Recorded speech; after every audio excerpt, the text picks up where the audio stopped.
Organised Labour, consisting of the leadership of the Nigeria Labour Congress, NLC, and the Trade Union Congress, TUC, have declared a total nationwide strike effective Tuesday, November 14th.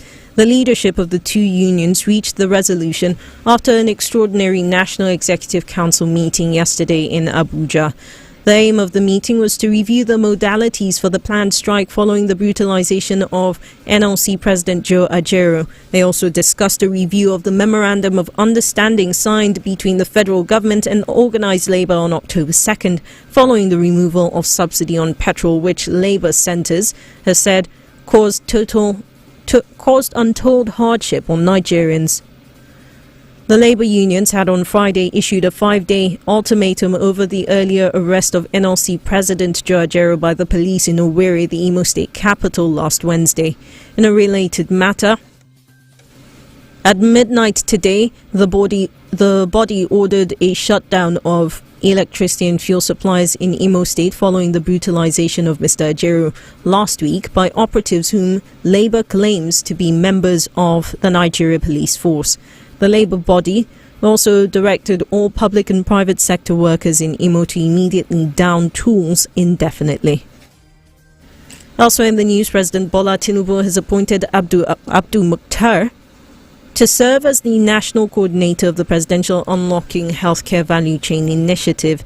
In a statement yesterday, presidential spokesman Ajuri Ngalale said that with the appointment of Mr. Mukhtar, President Tinubu is seeking to unlock billions of dollars of new investment into Nigeria's healthcare delivery system. Mr. Mukhtar will head the initiative, which is domiciled under the Federal Ministry of Health and Social Welfare.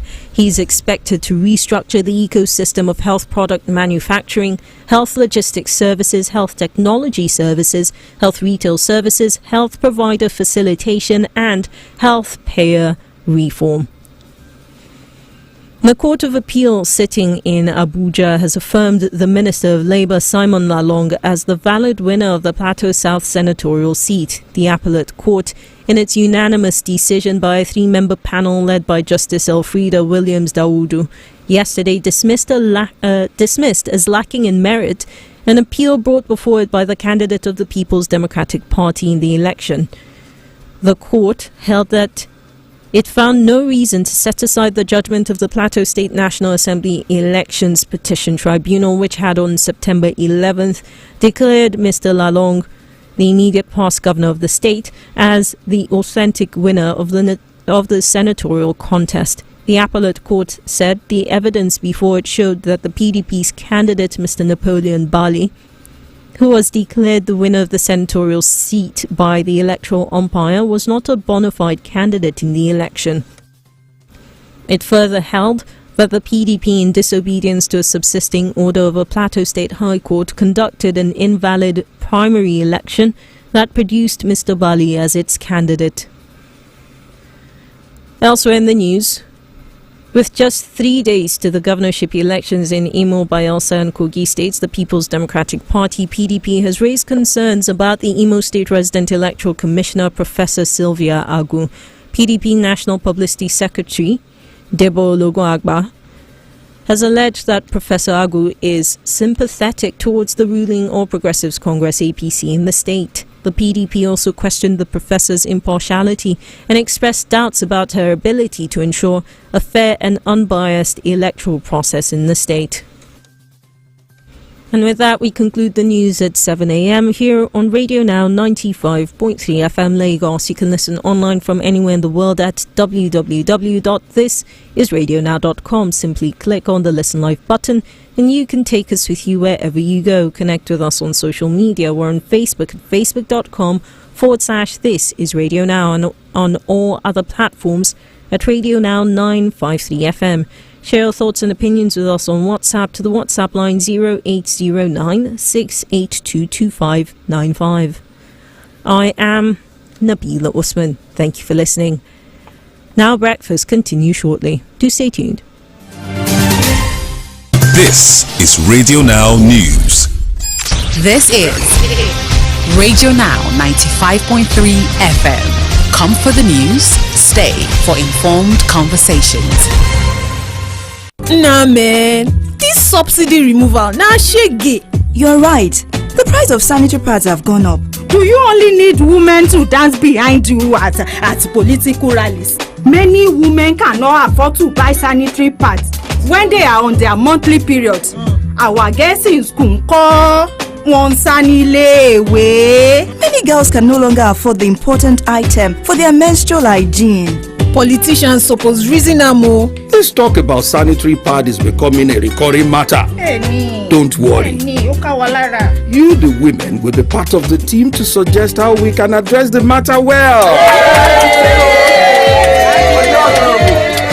My Period, My Pride radio drama. Now for we politicians to provide free pads for our girls for secondary school. My Period, My Pride.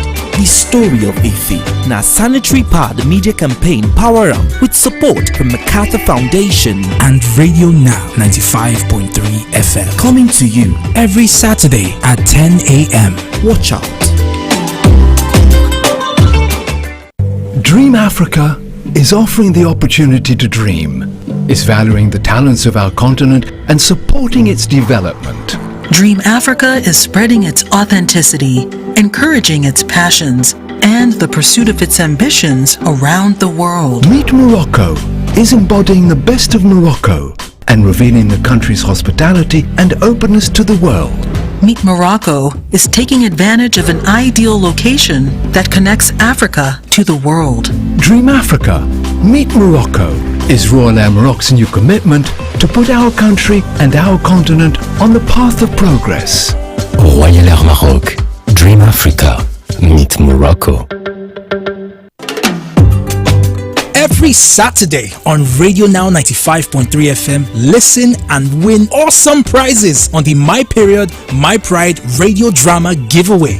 You could be the lucky winner for the week. To participate, simply listen to My Period, My Pride radio drama every Saturday at 10 a.m. and stand a chance to win by answering the questions correctly. Send your correct answers to our WhatsApp number 0809 682 2595. That is 0809 682 2595 with the hashtag MyPeriodMyPride. Be the winner on My Period My Pride radio drama giveaway. Again, it's Saturday 10 a.m. on Radio Now 95.3 FM Lagos.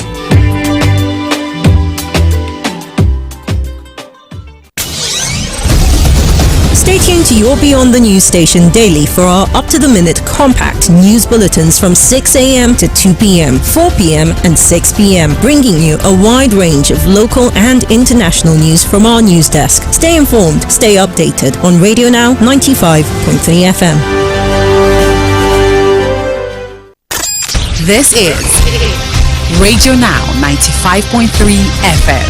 Come for the news, stay for informed conversations.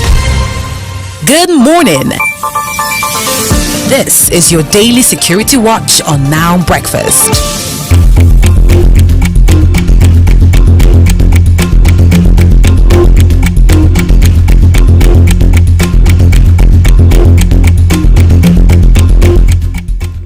On Security Watch this morning, the Inspector General of Police, IGP Kayode Egbetokun, has announced a restriction on vehicular and water transportation in Imo, Kogi and Bayelsa beginning Friday, November the 10th. The restriction was announced by the Nigeria Police Force spokesperson CSP Olumuyiwa Adejobi. The IG has also barred state security outfits such as Iweago and other quasi-outfits from operating during the elections. The force has assured that the three states have been fortified with different security equipment, including marine and gunboats, as well as helicopters for aerial patrol during the elections on November 11th.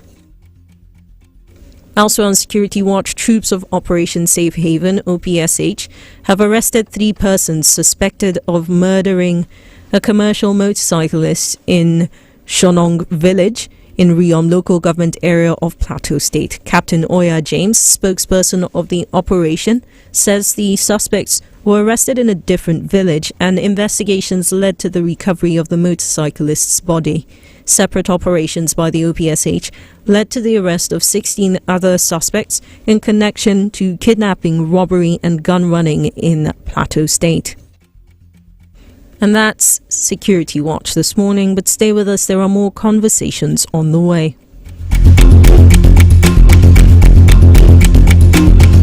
Good morning. This is your daily Security Watch on Now Breakfast. Stay tuned to your Beyond the News station daily for our up-to-the-minute compact news bulletins from 6 a.m. to 2 p.m., 4 p.m. and 6 p.m., bringing you a wide range of local and international news from our news desk. Stay informed, stay updated on Radio Now 95.3 FM. From the north to the south, real people. So like I said to you, it's some serious elements of the outgoing official of my party whose tenure elapsed, who are pleading with me to endorse an illegal extension, and I refuse to be a part of any illegality. Real stories every morning. Most of the IDP, they stay in schools, and once they move in schools, when there is a disaster, the school in that area is automatically shut down. This is Today in the News on Now Breakfast. The Economic and Financial Crimes Commission, EFCC, is expected to present former Central Bank Governor Godwin Emefiele in court today after failing to do so at a previous trial date. High Court Justice Olukayode Adeniji has ordered the commission to either present him in court or release him on bail. Mr. Emefiele has been in EFCC custody since October 27th after he was transferred there by the Department of State Services. For more on the continued detention of the former central bank governor, we're joined by President Aigbo Khan, who is a legal practitioner. Good morning, Mr. Aigbo Khan. Welcome to the show. Good morning. Good morning. It's a pleasure to have you on. Let's start off with the most immediate. We're expected to see the former CBN governor in court today. Based on the conversation so far and the warning of the justice in the last week, do you expect that the EFCC will comply? I'm sure the FCC will bring him to court today to arraign him. The charges, I'm sure, is ready, and they read the charges to him. And if he pleads guilty or not guilty, then he can now formally move his bail application. And there are also procedures. If he's filing his bail application today or yesterday, they also need time to respond to it and all that. So I'm sure they will comply. They will arraign him today. But whether they will be granted bail today, that's what I don't know. Because that depends largely on if his lawyer has filed a bail application already. I mean, part of this is based on an initial bail application because, his detention has continued and it's been deemed illegal, right, by the courts and even a number of experts within the field. I must ask, despite your assurance that, they will arraign him today, last week, one would have thought the same thing would happen, and they gave the judge ruled it as, or declared it an excuse, a flimsy excuse, saying that the legal team for Mr. Emefiele did not file the affidavit. The documents that they needed were not given to them. Is this enough of a reason, by your estimation? I think there are procedures. If I know that he has been granted bail before by the same Federal High Court in Lagos, and that was by DSS. DSS already was granted bail. To EFCC now is not the one arraigning him. And I think ordinarily the DSS bail that was secured for him ought to have gotten him out. But all other factors also affected him to be there, which to me is not constitutional. But you also remember, if you follow the reign of Godwin Emefiele from 2014 when he was appointed in June as the 10th CBN governor, he has, on his own part, violated over 7,000 court orders. And at the time, the Supreme Court ordered that the Naira swap Naira's deadline in February to be extended. He declined. Even openly, while he was discussing with diplomats, he said that he's not going to obey the decision. So it's a flagrant abuse of power for you to refuse to obey court orders. And so when we skip his history to start reviewing failure to obey court orders for Emefiele, we have also forgotten that he himself abused and failed to obey court orders. There are judgments, some granted to litigants. We'll call it garnishing absolute. It means that it's a final decision of court which must be obeyed. He disobeyed it. I mean, this... It refused. So, yes, he also is historical in this our discussion of breach of rule of law. Of course. The irony is not lost on many people that he is suffering from the same thing that he also flouted. It was the same argument that was made regarding the former EFCC chairman. And I want to bring the attention, I want to shift the attention just a bit before we get to what this really means for the system. Considering that he's in EFCC custody now, do we expect that the charges that may be brought against him today would be different in nature to the ones that the DSS brought against him a few months ago? The one the DSS brought against him was quite ridiculous. I think they didn't do enough research, or perhaps they don't want to arraign him. Are you getting it? Or they were playing to the gallery. We have just discovered that there are a lot of charges that are already popping up from the auditing that was done by the consultant appointed by the president. So that means that there are going to be a series of charges that will also be leveled against him. They are not related to arms. They are related to the fiscal, how he handled the economy personally, and also the loan, the Anchor's borrower loan that was mismanaged, and a whole lot of policy issues that he was taking headlong. So I'm suspecting that the EFCC charges today will be quite different from what we are used to. Essentially, we'll get a more substantial look into the possible crimes of the former CBN governor. Exactly. At this point, we'll come to the summation you were making regarding our adherence to rule of law. Again, I go back to how really the irony is not lost on many, that these are government officials who flouted court orders initially and now they're on the receiving end of things. I wonder if this realization, especially as other government officials are watching it unfold, do you think this realization will push us towards a place where over the next few years and subsequently we will actually start to see a preservation of rule of law? Yes, there cannot be a preservation of rule of law where there are no public officers' accountability. What we are seeing in the media is that, Emefiele is prosecuted by the president because he bought APC form to contest for the presidency and because he didn't allow him to have cash to share in elections. It's beyond that. Public officers must be held accountable. During you being held accountable, you can make your own chapter of your own tenure. Are you getting it now? So, okay, this is what I did. This is the instruction I got. I acted on this instruction. I acted on this. So you can, at that point, vindicate yourself. But the process of holding you accountable, nobody should be crying wolf. That is political. You should come out with your own books, come out with your own record, and lay it plain. The public officers must be held accountable. Even President Bola Ahmed Tinubu, after his tenure, will also be held accountable. So if that consciousness is there, they will be more responsible. I even think that a month to swearing in of a new government, all security agencies will be put on alert to stop all ministers, to stop all public officers from getting out of the country. There are a lot of them that ought to be held accountable and they run out. We cannot continue like this. Do you know that even incompetence is more volatile than even thievery? There are a lot of public officers who gave policies that were quite incompetent. So how could a CBN governor make a naira swap for that kind of a short period? In 2017, when he was in a National Institute of Policy and Strategic Studies lecture, he said that policies that do not make people to cry do not reach the right people. What do you mean by that? Are you saying that all the resources that you have, you cannot gather enough intellect to ensure that policies that will be released will be softer, will reach the people in a way, in a more softer format that they can comply? You were collecting money from people, and new people were still collecting new naira from the counter. It ought not to be.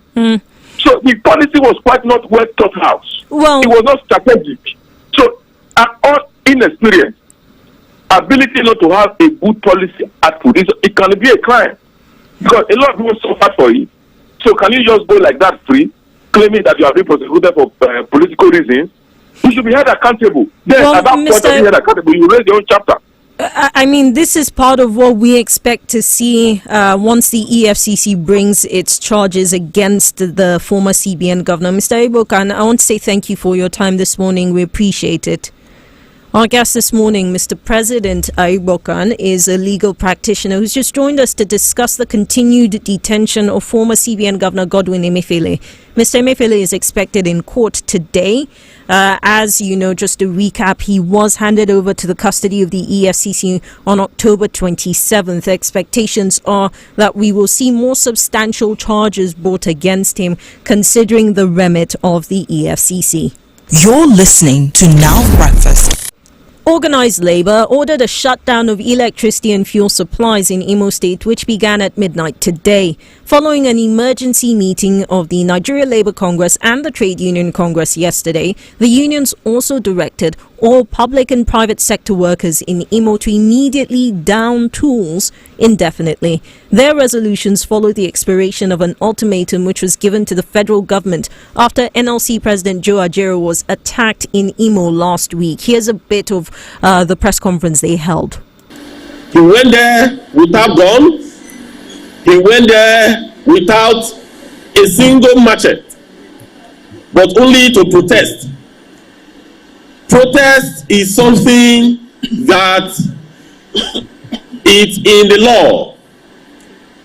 It's a fundamental principle, or a fundamental position that is purely guided by our constitution, that is guided by international charter, that is guided by ILO convention. But unfortunately, Hope Uzodinma organized the police and talks to attack the Nigerian workers. So the NEC completely frowned at this. TUC President Festus Osifo there speaking with Organised Labour's stance and perspective of what happened to NLC President Joe Ajaero. They made this statement because the government of Imo State and the police have insisted that they were saving him from mob action. Besides the industrial action in Imo, they've also declared a nationwide strike which is set to begin Tuesday next week. For more on this, Justice Ojeano, who is a public affairs analyst and a legal practitioner, joins us this morning. Good morning, Mr. Ojeano. Welcome to the show. Good morning. Good morning. Good morning. It's a pleasure joining you, and good morning to all our listeners. It's a pleasure to have you.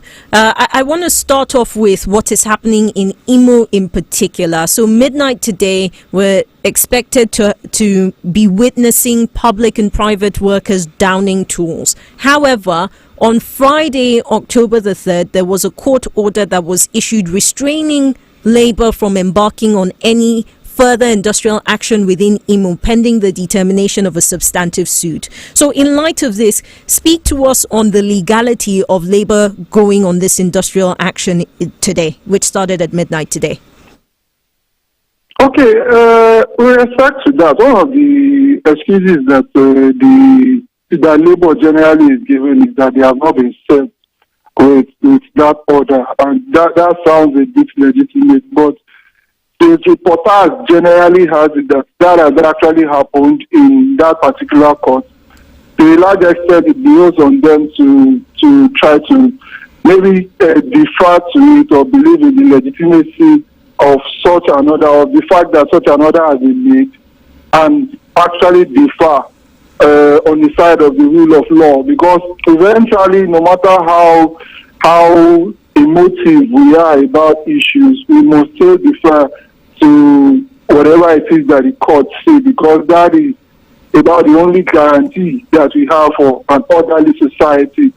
But if they have actually gone for such if they have looked for such a judgment and we feel that it's not in existence, I feel that they should now revert to their constitutional, legal, and internationally guaranteed right to actually protest when they feel that the rights and the duties of government is not being carried out with respect to labor and workers generally. So I want to talk about the reality where this is a substantive order that's been given. The injunction has definitely been given. Whether they've been served with it or not, what is the legal implication of Labour continuing on the strike? Okay, the implication is that they will be in contempt of court, and this kind of contempt, we call it contempt outside of the face of court, contempt ex facie curiae.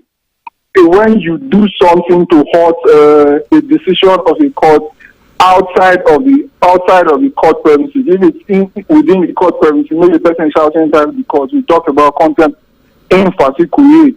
And whoever the contempt is directed against, the court will actually summon the person to come and show cause, to come and give reasons why the person should not be in prison for any term of imprisonment, usually less than 6 months. And that generally is the consequence, and it will probably be levied against the president of NLC or the National Executive Committee members of either NLC and TUC or any other labor union that is cited in such an order of court. So now I'd really like to tap into your experience as a public affairs analyst. In light of what you just said, I wonder what you think. How do you think this will impact Labour's posture towards the Imo State government regarding what happened to the NLC president? Okay, for me, I actually think that it's the gimmick that these present governments are using now. It looks like they are fresh genius. I'm talking about the federal government and the Imo State government now. When they are having any issue with Labour, one of the first things they do is they rush to court to try to get an interim injunction restraining Labour from carrying out constitutionally, legally, and with international instruments what they are expected to do. Because one of the best tools in the arsenal of Labour is a strike, picket, and protest. So now that the governments are using this as a ploy, Labour too is looking for a way to also see that they are also they are not thwarted, they are not crippled, they are not handicapped with the instrumentality of the courts that the governments are now using. That's on the one part. On the brutality part of the government, for me, I think it is so sad. It is so shameful.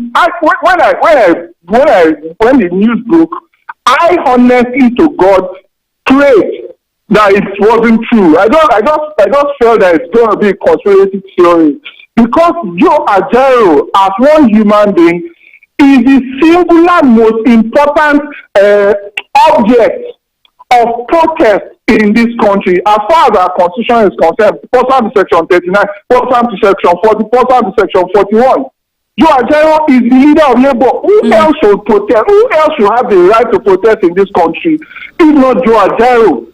And I'm saying this, I'm sounding ridiculous to this extent, because even the average Nigerian, that the Constitution guarantees that he doesn't just have a right to protest, that he has a fundamental human right to protest. The average Nigerian is being denied. So we are now descended to a situation where maybe thugs, worst case scenario, it is thugs.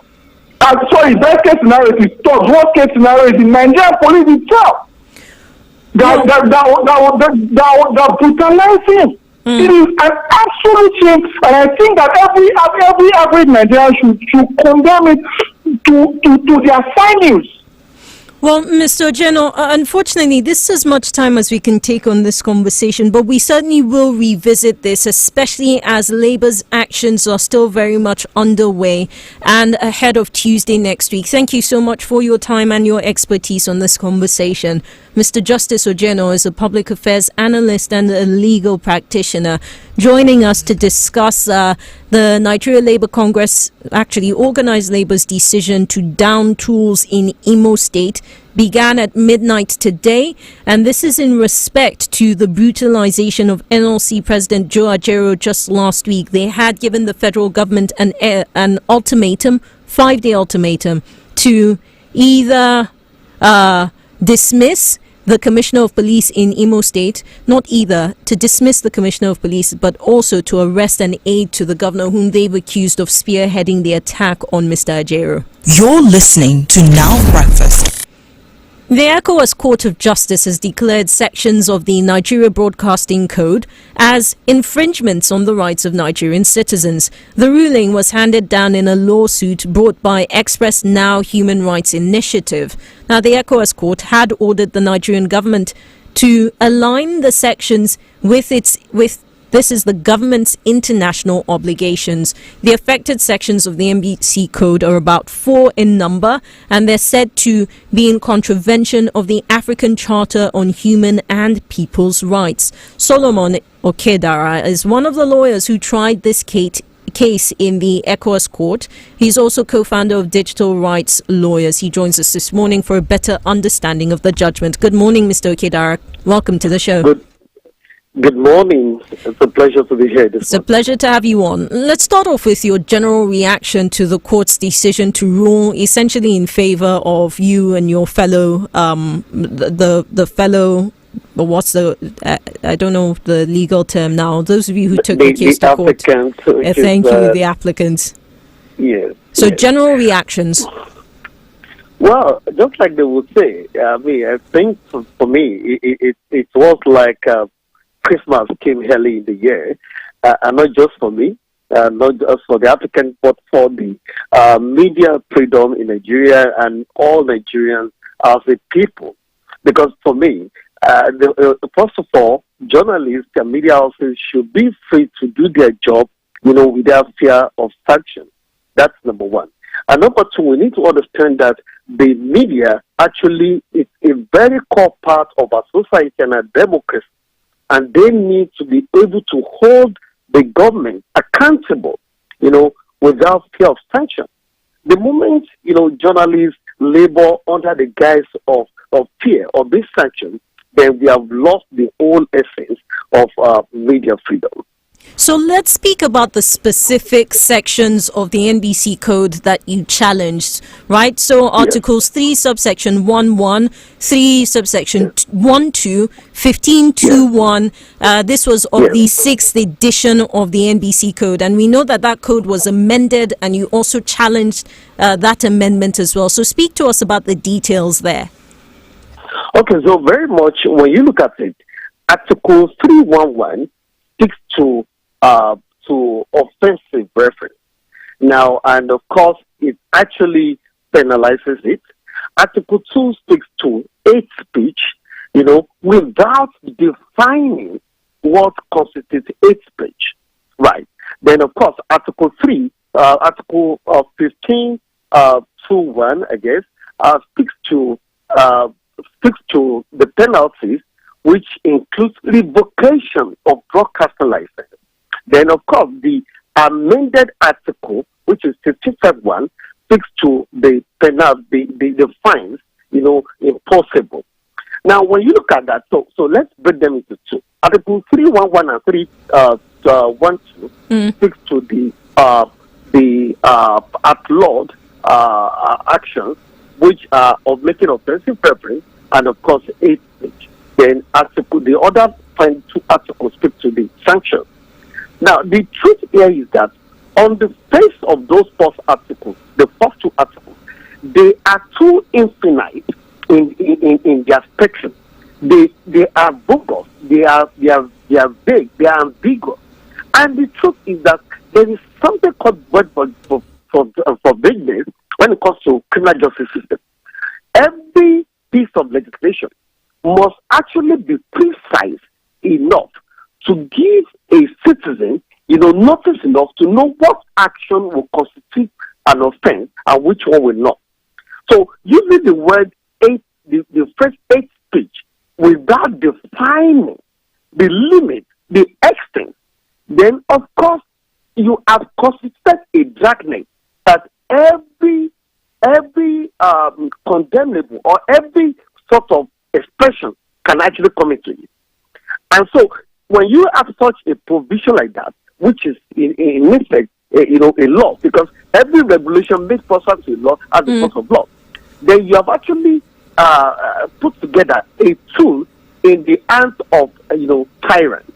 So any tyrannical government can actually make use of such a piece of legislation against political enemies and all of that. Let me ask you this now. We know the ECOWAS court has said to the Nigerian government to align these provisions with its international obligations. Besides this, what are your expectations of the government in terms of just upholding freedom of expression within the context of the MBC Code? So, just like you said, the ECOWAS court has ruled, and the amazing thing is that aside the declaration that those have infringed articles have contravened, freedom of expression as guaranteed under Article 9, 1 and 2 of the African Charter on Human and People's Rights, then the order that Nigerian government has to align those provisions with its obligations under the Charter. Now, it also goes, ahead to order that Nigerian government should cease to implement those articles, giving effect to them until such alignment is made. But the most amazing order of the court is that the court ordered that within 6 months, Nigerian government must actually file a report of compliance to the orders of the court set forth. That actually means that within 6 months, Nigerian government should be able to come up to say, look, we have been able to align the code to our international human rights obligations under African Charter, particularly as ruled by the court. And I want to say here that now, given the fact that as we speak today, our president is the chairman of the ECOWAS Commission, I would expect leadership. It is often said that leadership is by example. So I would expect leadership in the sense that our president, should demonstrate his commitment to media freedom, which is actually one of the bedrocks of a democracy. Mr. Kedara, I think you've just given us a conversation to have 6 months from today. Thank you so much for your time, joining us to share insights on this judgment by the ECOWAS Court of Justice. Mr. Solomon Okedara is a lawyer, one of those who tried a case in the ECOWAS Court challenging provisions of the Nigerian Broadcasting Code. And in a few minutes on Now Breakfast, Brands Now comes your way. Stick around. This is Radio Now 95.3 FM. Come for the news, stay for informed conversations. Babes, now much be sanitary pad for your area? Omo, na play we been dey play before. Everybody wey dey this place wey be human being na pad dey buy take do period. She go bring her wrapper, cut all her wrapper wey she get. They use dey do period. This kind of nonsense be this. Ijoma, see what you are saying to your fellow woman who is in need. Ọ̀rọ̀ yẹn ti pọ̀jù. Now so they use clothes now. Abi we no go chop first. Auntie Ijoma, what did my mommy ever do to you? It's not fair. Now if a story be this, My Period, My Pride radio drama season 1. Now sanitary pad media campaign power up with support from MacArthur Foundation and Radio Now 95.3 FM every Saturday at 10 a.m. The Financial Services Regulation Coordinating Committee, FSRCC, in collaboration with the National Broadcasting Commission, NBC, wishes to draw the attention of the public to the activities of illegal financial operators, IFOs, which threaten public trust and the stability of the Nigerian financial system. The general public is hereby advised to refrain from dealing with unlicensed financial operators who deceive individuals with unrealistically high investment returns. Verify the licensing status of such schemes on this website: www.cbn.gov.ng, www.nicom.gov.ng, www.pencom.gov.ng, www.sec.gov.ng. To report any suspicions of illicit financial activities, call 0700 225 5226, 0800 225 5226, or +234 817 665 6273. Announcer, FSRCC. Dream Africa is offering the opportunity to dream, is valuing the talents of our continent and supporting its development. Dream Africa is spreading its authenticity, encouraging its passions, and the pursuit of its ambitions around the world. Meet Morocco is embodying the best of Morocco and revealing the country's hospitality and openness to the world. Meet Morocco is taking advantage of an ideal location that connects Africa to the world. Dream Africa, Meet Morocco is Royal Air Morocco's new commitment to put our country and our continent on the path of progress. Royal Air Maroc, Dream Africa, Meet Morocco. This is Radio Now 95.3 FM. Come for the news, stay for informed conversations. You're listening to Now Breakfast. Today on Brands Now, we're joined by the CEO of Royal Bags, Abisola Oyeyemi. Royal Bags is a fashion company in Ibadan, Oyo State, and they specialize in manufacturing, yes, you guessed it, bags. Handcrafted, functional bags. They describe their products as durable and exquisite for both men and women between the ages of 13 and 50. So if you're 51, sorry for you. Yes. Now, the company has been in existence since 2018, and since its inception, it's created unique products for over 1,000 clients here in Nigeria and abroad. Ms. Oyeyemi, Chief Executive Officer of Royal Bags, joins us now. Good morning. Welcome to the show. Good morning. Thank you so much for having me. It's a pleasure to have you on. I'm going to start off with this age range, 13 to 50. So if I'm like 51 now, does that mean I can't purchase your bag? You can actually purchase the bag. It's versatile, and a lot of people are coming in now. And there are more designs you can get now for your grandmother, for people that are even more, that people in the age range from 13 to 60 now. So for the age range is just the major people we serve. The major part of our audience is from 13 to 50. But why not? You can also indulge in some of our designs if you're over 50. You know, I'm going to change my mind. I'll be 12 years old and come and ask you if I can purchase your bag. But yes, you know, I'm curious as to how you've been able to sustain your business. When you talk about handcrafted bags, what exactly does that look like?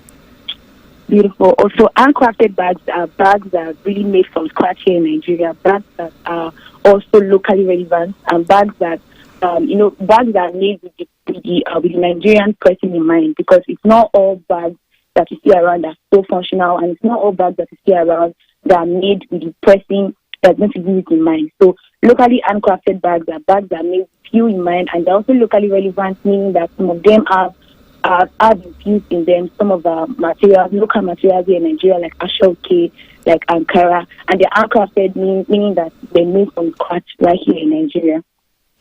And, you know, besides being made in Nigeria and with Nigerian materials, which, you know, we are used to culturally, you talk about being made for the Nigerian customer in mind. What else does the Nigerian customer, just based on your experience, what else does the Nigerian customer typically look for in a bag? Look forward in a bag. Okay, the first thing is functionality. Everybody wants a bag that can serve them. Everybody wants a bag they can use. And I know Nigerian people think about durability as well. Nigerian people want to use a bag for a long time.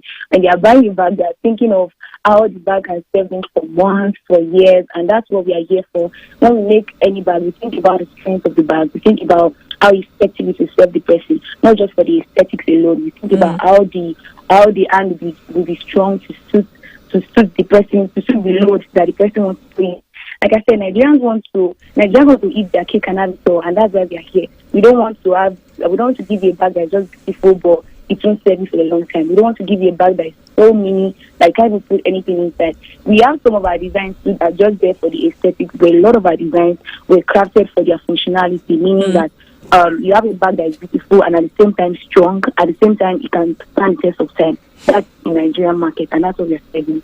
I mean, what you're telling me is that if someone buys one of your bags today, they're gonna get married, have children, then 20 years from now, tell the child, "See this bag, I bought it. It's older than you." That's what you're saying. Yes. So I wonder how your bags compete with a market? I mean, we're a country for whom items such as bags are typically imported. Everybody wants to talk about all the luxury brands we know across the world. So how have you been competing in such a market? All right. So one of the things that, one of the competitive edge that my brand has here in Nigeria, like I said, is first of all the functionality. Because I checked around, made some research, and I see that there are a lot of bags out there that even like some of the bags are imported, but they don't stand the test of time. They are just beautiful, but they are not so strong. They are not so functional. You can't put a lot of load inside them, and put a lot of load inside them. Some of them tear, some of them have some. And another thing again that makes our brand better is that makes our brand have this competitive edge is that you can always reach out. There's that strong customer service that if your bag has a challenge, you can always reach out to ask questions. You can always reach out for a repair. You can always reach out for a swap. Another thing that makes us another competitive edge that we have, like I said, I've talked about functionality. I've talked about our customer service, how you can always reach out if you have any challenge with your bag. Another thing that makes us stand out is that is that locally relevant part of our bag. Like everybody wants a bag that has their name on it. Everybody wants a bag that has some local relevance, that has Ashoke infused. And another thing that makes our brand stand out is the vibrant colors that was made with, the burst of colors, a lot of thoughtfulness goes into the bag. And another competitive edge that we have is also that you can reach out and say, okay, this is what you want, this is how you want your bag to be, and your bag will be made tailored to your taste. So, speaking about being able to reach out, where can potential customers, how can they reach out to you? Beautiful. All right, so we're active on social media. We have a strong social media presence. So you can reach out on royalbags_ on Instagram. That way you can see the array of our collections and cannot easily pick and send the DM. And then there's a link to our site on our social media channel as well that you can reach out to and make your purchase. So that's at royalbags_. Yes. Fantastic. Look, I want to say thank you for joining us this morning and wishing you the best of luck as you operate. Again, all small business owners, they're the real MVPs in the Nigerian economy today. Thank you so much for joining us. You're welcome. It's my pleasure. Thank you so much. CEO of Royal Bags, Bisola Oyeyemi, joining us to discuss her business and her brand. And if you're the next MVP here on Radio Now's Brands, now you can reach out to us, right? Let's have your business, your brand talked about here on the show. The number you can send a message to 0809 682 2595. Again, that's 0809 682 2595. Coming up next is the news review. This is Now Breakfast. Every second and every minute, something new happens. The news breaks. People at a spot and angry mobs decided to bomb. Everyone wants to share it, but not everyone wants to dig deep. Now that's where we come in. We bring you the news and go beyond with in-depth conversations and analysis with stakeholders. I honestly think that the federal government on its own part has broken. If voters or more people want to be part of that decision-making process, they need to be part GDP is not a good measure of development anyways. We are not there yet. We need to counter the narrative of the fact that our vote does not count. If your vote does not count. We bring you the story within the story. And that's what makes us tick. We are Radio Now 95.3 FM Lagos, and we go beyond the news.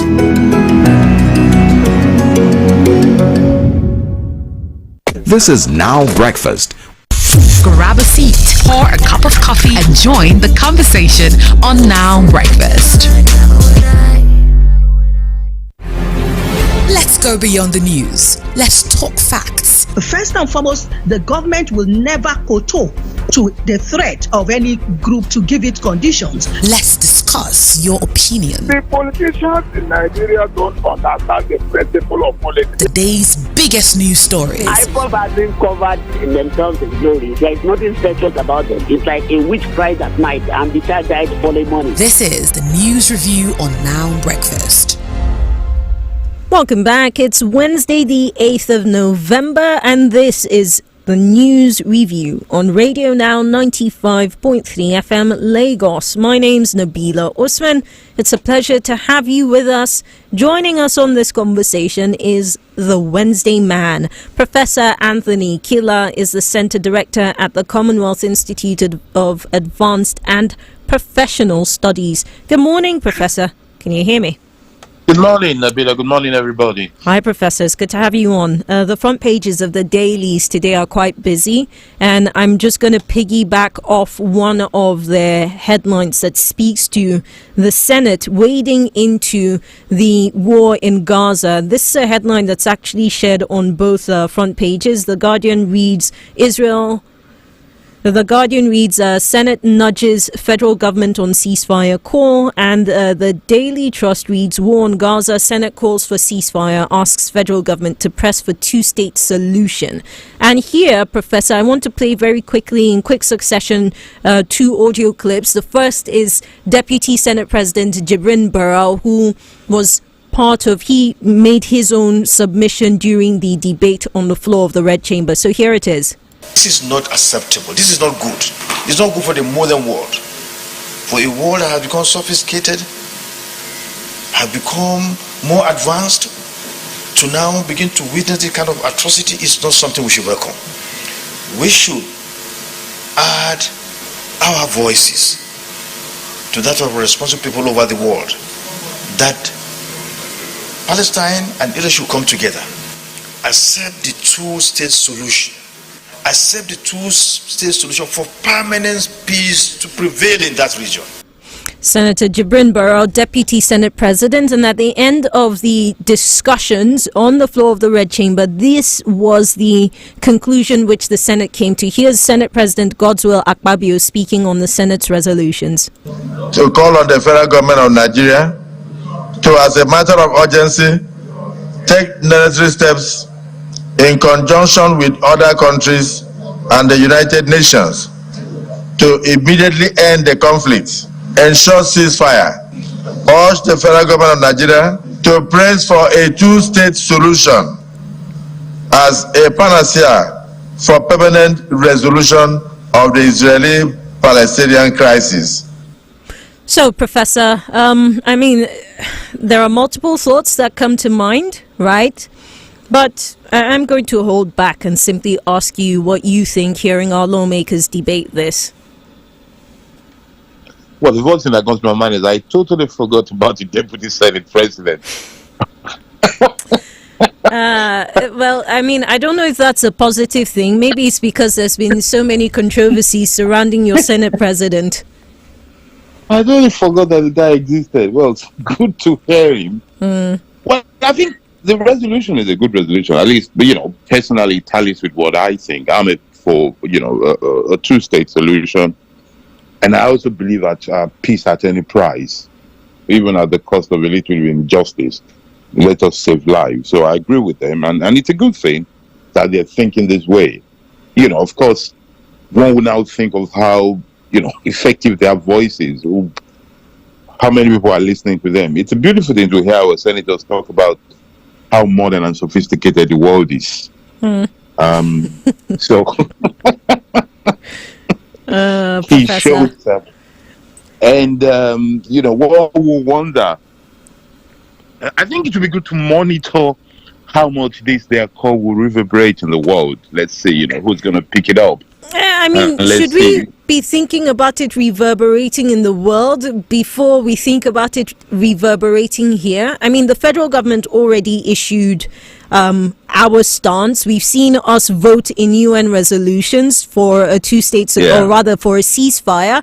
We've seen our Ministry of Foreign Affairs put out a statement, but we've not seen a response to the Senate's resolution from yesterday. We could argue that we need to give them at least 24 hours to react to what the Red Chamber said. So should we be looking here first? And it's not just about here. There's also the question of where the Nigerian people stand. People kind of like you and me and not like you and me, regular Nigerians whom the lawmakers are representing. How do we factor in? Well, I think because what they say aligns with what some of us say, it's easy to indulge them. the process is rather faulty because they speak as if Nigeria has not got a historical position on the Middle East crisis. Nigeria has a historical position. It's always been, two-state solution. It's always been for peace. There is anybody that walks into the Nigerian Institute of International Affairs will see tons and tons of resolutions and record of the Nigerian stance on this issue. So, well, I guess most of the senators are not students of history. So, they just wake up and talk as if it's the first day. But I repeat, what they've said is right. They've missed the sequence because this thing should have been done perhaps a day after the trouble started so that they can be the voice that guides the government. But the government has done its own already. So I guess they are just having it, for record or posterity. Hence my comment, my question to see how much it will reverberate across. But I think, they somehow maybe they had a space and they just had this to say. But we should encourage them to say the right thing. Whether late, one day they will say it on time. The good thing is that what they've said is good. Otherwise, we'll just be seeing only negative thing. And hopefully, this is the kind of thing that will not cost us money. It just costs us the electricity for the session. They might want to consider there was a sense of unanimity in the debate, right? All the lawmakers that spoke were all seemingly on the same position. And perhaps the efficacy of our resolution would ring louder if we are to, sort of collaborate on the basis of, for instance, a sub-region as a West African region, ECOWAS, within the AU, the Interparliamentary Union, which we are a member of, those kind of things, perhaps considering it and trying to spearhead the African voice, if you like, which South Africa is doing, by the way. I don't even know if South Africa, if we can say that they're spearheading, it seems like they're more speaking from their own singular position. Exactly. That's what I was going to point out to you. I mean, this idea of African voice in a non-African matter, really, it sounds cool. I think that's the new adjective in town. It sounds cool, but, in politics, it doesn't really work that way because it's not commerce and it's not something that is happening in your territory. So you don't go and have a voice. If you've noticed, not even the EU has an EU voice in this matter, because ultimately it's about personal relationship. By personal, I mean bilateral relationships, which, a lot of things affect. Because, for example, even within Europe, the position is not really anonymous. It's not unanimous within Europe. There are different kind of stances. So, but it's difficult to have a regional voice. Each country has to speak for itself. Then, amongst those who speak, then we then count those who matter and those who do not matter. I'm afraid Israel is not one country that resolutions affect easily. Not Israel generally, not particularly under Netanyahu. So it's not a good place to be for the world. For those who care about peace and lives, it's a terrible situation. I mean, when you consider the circumstances, the United Nations is a body that was created on the heels of what happened to Jews across the world, right? In many ways, you can say that they're part of the trigger of this world order, this new, I mean, it's no longer new. 1945 is a long time, but they are part of the trigger for this world order that exists today. So it's not too much of a surprise to see that they continue to be shielded in many ways. But Professor, when we return, because the headlines come up in a couple of minutes, in a minute or so, there's a series of things to discuss, very interesting conversations on the front pages of the dailies, with Daily Trust speaking to the appeal court, sacking the PDP senator in Plateau State and declaring former governor, current minister Simon Lalong, who is now incoming senator. Put it that way. There are other things as well. Killings, attacks in Imo, Kogi, Bayelsa spiking ahead of November 11th. We've got conversations on autonomy of state assemblies. 31 governors have shunned an amendment for financial autonomy. All these and more on the other side. Oh, by the way, we won't forget the NLC and TUC strike in Imo. Stick around. This is the news review, and up next, the headlines. Stay tuned to your Beyond the News station daily for our up-to-the-minute compact news bulletins from 6 a.m. to 2 p.m., 4 p.m. and 6 p.m., bringing you a wide range of local and international news from our news desk. Stay informed, stay updated on Radio Now 95.3 FM. Across Nigeria, Africa and the world, this is Radio Now News.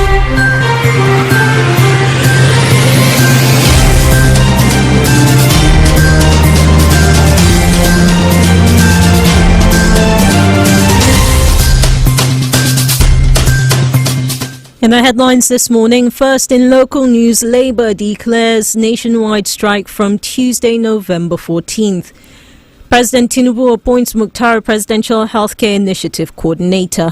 Appeal Court affirms Lalong as Senator for Plateau South. PDP calls for redeployment of Imo Rec.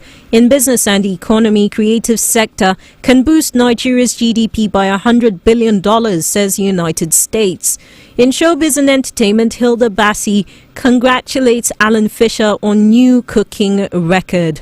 On the foreign scene, Reporters Without Borders warns of threat to journalists in Gaza Strip. And in sports, Manchester United's Garnacho faces no action over gorilla emoji. These are your 8 a.m. headlines here on Radio Now 95.3 FM Lagos. I am Nabila Usman. Thank you for listening. The news review continues shortly. Do stay tuned. This is Radio Now News.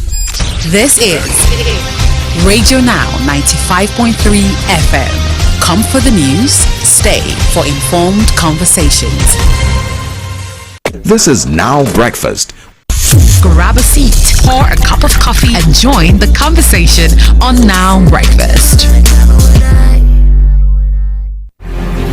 Let's go beyond the news. Let's talk facts. First and foremost, the government will never kowtow to the threat of any group to give it conditions. Let's discuss your opinion. The politicians in Nigeria don't understand the principle of politics. The day's biggest news stories. IPOB has been covered in themselves in glory. There is nothing special about them. It's like a witch cried at night and the child died following morning. This is the news review on Now Breakfast.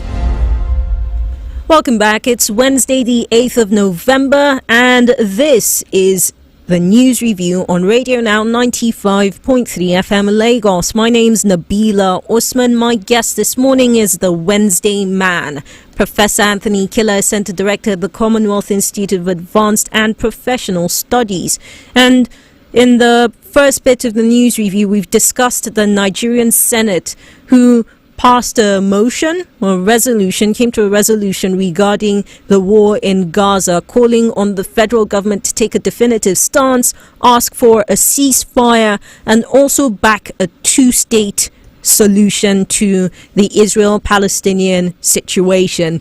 Other things we're diving into this morning. Professor, before we go to Labour, I'd like to speak to the front page of Daily Trust lead story, 3 days to polls, killings, attacks spike in Imo, Kogi, Bayelsa. The riders, 3 killed as SDP chieftain attacked. Police says they are thugs. IGP restricts movement, bars Ebeagu, other quasi-security outfits. So, Professor, it hasn't been pleasant to watch what has been unfolding. I continue to go back to Bayelsa, where there was video evidence showing the deputy governorship candidate under the APC telling people, using violent rhetoric during his campaign. In Kogi State, we've been seeing attacks against the SDP, whose governorship candidate, Muritala Ajaka, was once a member of the APC. So in many ways, you can draw a connection between the friction that we're seeing between the SDP and the APC in Kogi. In Imo State, I mean, there's history there dating all the way back to the previous election where former governor Emeka Ihedioha saw his governorship ended by a court decision. Your thoughts, Professor, as we lead up to Saturday? Well, my thoughts is, I don't know, I would like to call everybody's attention to the statement made in the Senate of a sophisticated and modern world. And, to let us see that the kind of things that are happening to us are not only not decent, but actually alien to modern democracy. Violence and democracy does not go together. The whole essence of democracy is to avoid violence, is to say, instead of fighting for power, let's allow people to decide. Instead of killing ourselves and taking over warlords, taking over territories, let people vote, let contenders convince people and go for vote. For some reason, we seem to be far from that, and it's a big shame. And it's an indictment of Nigerian leadership across board. It's an indictment of politicians, institutions like the police, the church, the mosque. It's an indictment of everybody that can be called an elite or a leader, because we should be able to look at ourselves and say, this must stop. The violence across the state for politics-related violence is not spontaneous. It is some people that, what's the word they use, mobilize, that gather people together, empower them with money and give them direction to do it.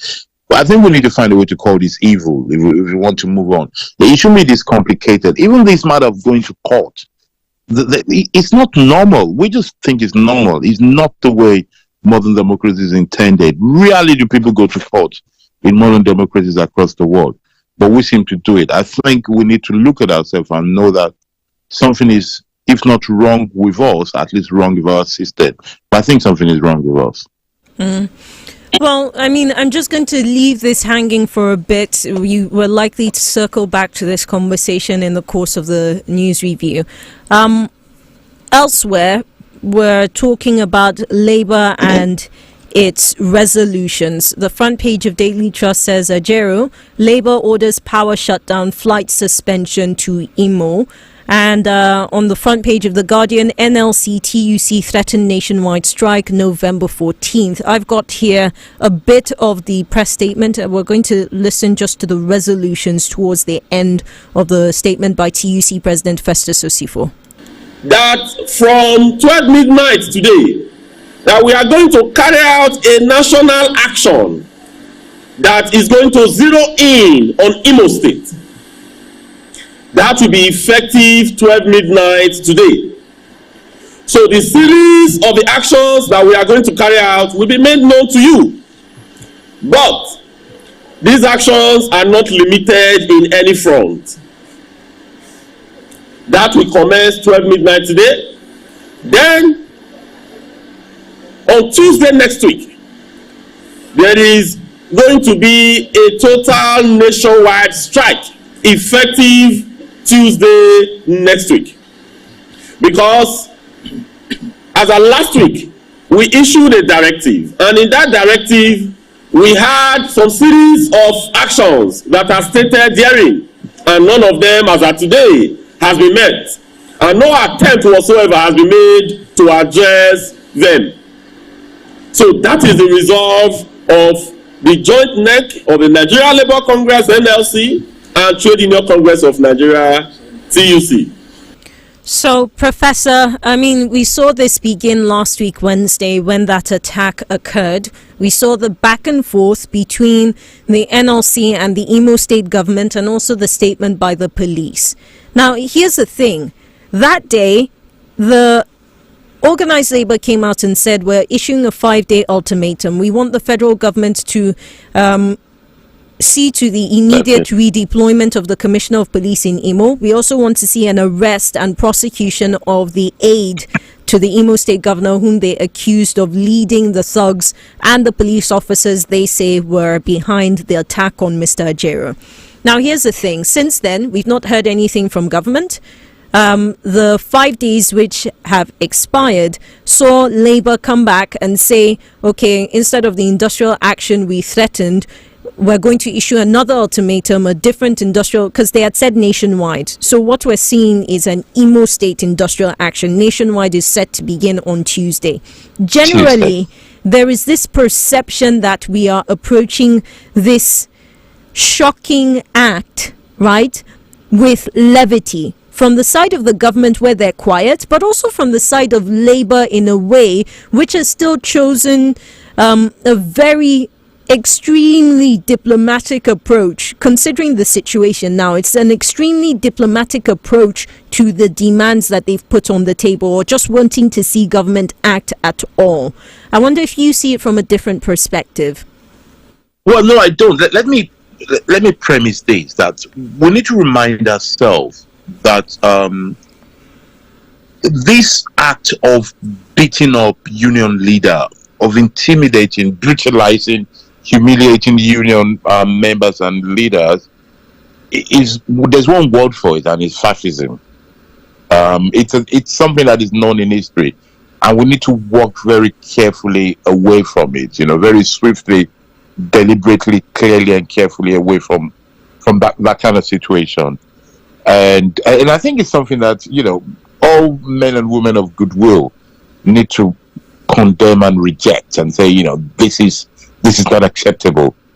I also think that whilst it is understandable that Labour is asking the federal government to step in, or the government to step in, there's something missing there. And this does not justify the silence of the government, but it can explain their inaction. It is not the position of government to just step in, quote unquote, arbitrarily and take away the commissioner of police and take certain steps. That process needs to go through the judiciary.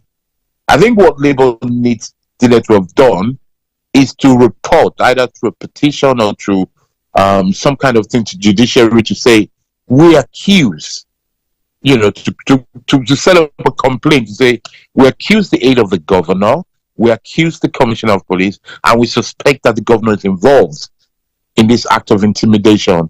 So therefore, let us swiftly investigate them and do something about it.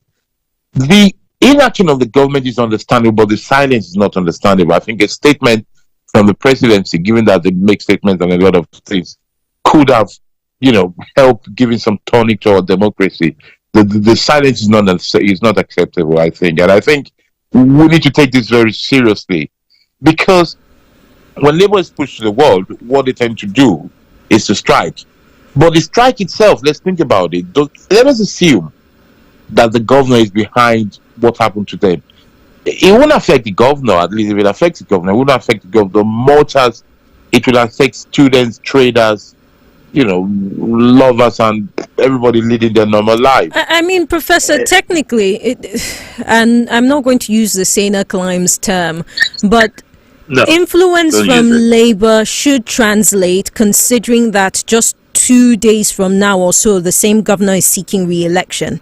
In a place where influence is quantifiable, it shouldn't be that it's just these sets of people you say will be affected. The governor is probably at number one risk if we don't see some sort of resolution. Yes. Well, I think to that extent, yes, you're right. But I'm thinking of, normal life. That's why I brought that to be.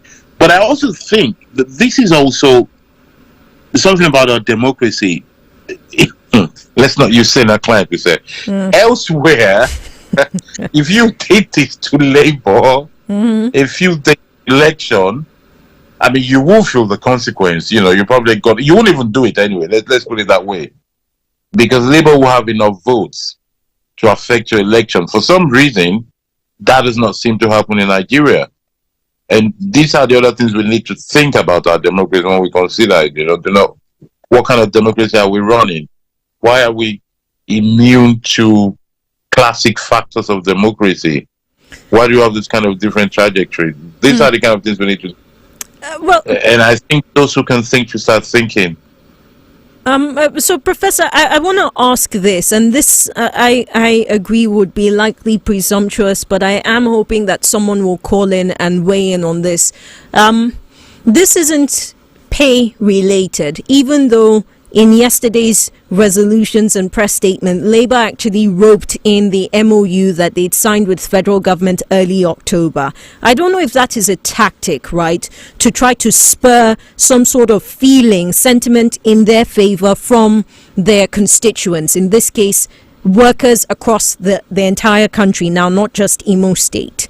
I wonder if you will see public First, across the country, public sector workers, but also private, because, in many ways it concerns us. Will you see the solidarity expected in a case like this? And I continue to say this knowing full well that the government, state government and the police have denied being behind it, but it still stands that Labour accuses them of being behind this attack. Considering that we're not discussing pay, do you think that they will get the solidarity needed to push home this point? Well, I think technically they should, but the problem is the way the country is going. Technically they should, because if everybody understands that this is fascism, that this kind of thing is not acceptable, then they should get at least emotional support. The problem we have is that from emotional to material support is quite a long distance, because for starters, I argue that people are too poor to protest in Nigeria at the moment, because a lot of people are living hand to mouth. So it's not going to be easy for them to say, okay, I give up on this and I'm going to protest, when the only way they can make a living is by going to work, either through tips, which is a good one, or through extortion, which we call bribe. That's another thing we need to modify in our lexicon. This thing we call bribe is really extortion in a lot of cases. So that is a problem. I doubt Labour can mobilize people for a successful strike where we are at the moment, because I repeat, the country is too poor to strike.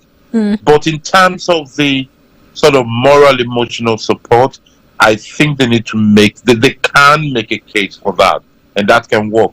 But I also think they need to make not just a moral case, but a judicial case with proof against, to prove that evidence, to prove that those they suspect of being behind the attack, they need to make that case as well. I think this is a criminal case before we even see it as a moral or political case, because, assault is a crime, and using the machinery of the state commit assault. I mean, considering that the police supposedly pulled him out of the arms of thugs, that, stands to reason that they were there. They saw the thugs, but somehow nobody was arrested. Somehow, exactly. They allowed them to operate.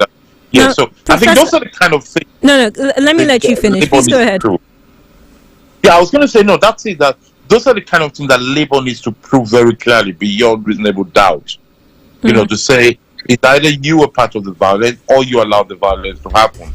And, if they cannot indict the head of police for the crime of violence, they can at least indict him for incompetence. So let's take calls, Professor. I feel like a couple of people are coming from my head for keeping them waiting.